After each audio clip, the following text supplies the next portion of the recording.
A woman claims she lost her boyfriend and was left with irregular menstruation and a strange buzzing noise in her head after a harrowing encounter with aliens which abducted her for shocking experimentation. Rosalind Reynolds, now a dog breeder and show judge from Lincolnshire, says she was taken on board an alien spaceship during an evening drive from Clacton, Essex, to Corby, Northamptonshire. The 51-year-old says aliens carried out a gynecological examination of her that has left her with scarring, and she believes it affected her ability to have children for several years. The bizarre event affected her and her boyfriend of 6 years at the time, so much that the couple split soon after. Her bizarre story has been recounted by Philip Mantle, a key UK UFO investigator, who interviewed several alien abductees for a book in the mid-1990s, and based a novel around their experiences called Once Upon a Missing Time, a novel of alien abduction which was published in 2013.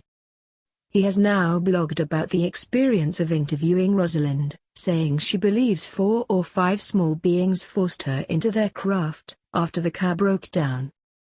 He wrote, "They took her to an examination room where she was undressed and laid on a clear perspex-like table for observation.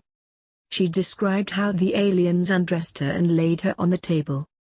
Her recollection was induced by hypnosis, during which she transformed from placid and quiet to very distressed." Mr. Mantle wrote, "Suddenly Rosalind sat bolt upright in her chair and screamed, 'No, I don't want any babies.' So concerned were the hypnosis team by Rosalind's distress in trance, they decided to end the session." He wrote, "Since that night of the abduction, she has suffered irregular menstruation which she feels has cost her the chance of having children. Medical tests failed to find a cause for the problem."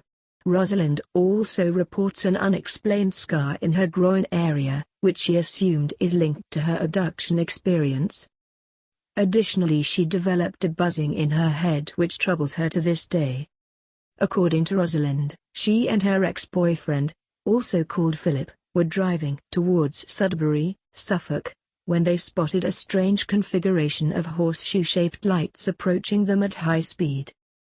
The multicolored, mostly orange and red object swooped low over the car, she said, accompanied by a flash of blue electric light. She said, "It made everything look like a photo negative. A peculiar, foul smell, almost like rotten eggs, seemed to be coming from the object. The odor became stronger the closer it got." Further on, at the A604 towards Haverhill, she saw an oval-shaped object heading towards them, and a ball of light began pacing their car, although Philip denied it was happening, she said. They drove on and were suddenly plunged into darkness, while the car's engine and electrics cut out and the disabled car rolled to a stop, she said. A UFO was now 60 feet from them, she claimed. Rosalind said, "It was like a big ball of light with lots of little lights around it." At the time Rosalind believed they got out, checked under the bonnet, and the car then started leaving the UFO behind. But, the pair were in for a shock when they arrived at Corby at 1:30 am. Mr. Mantle wrote, "Their 2.5-hour journey had taken 5.5 hours. Rosalind and Philip were stunned by the events of that night, and by their missing hours. But the after effects of that encounter would be equally astonishing. Within months the couple broke up after 6 years together. Rosalind dramatically lost weight, despite developing a craving for sweets, especially chocolate, and went down to just 6 stones. She tried to find out what happened by undergoing hypnosis with psychic Mark Reynolds Parnham, who she later married. He took her back to her summer 1983 encounter and she recalled for the first time what happened on board the alien craft. Mr. Mantle wrote, "Rosalind is convinced that she underwent some kind of gynecological procedure but still prefers not to speak about her hypnosis session." Rosalind says the after effects of that encounter were truly devastating to her. The initial weight loss left her friends and family worried that she might be anorexic and she worried about her missing periods. She said, "I could not talk to anybody about these things because I thought they would think I was a freak. I just bottled it up. I became a recluse for a while, worrying about what had happened. After going public through the book in the 90s, Rosalind says she was mocked by friends, relatives, the media and strangers. Even most UFO investigators treated her as a prize, she said.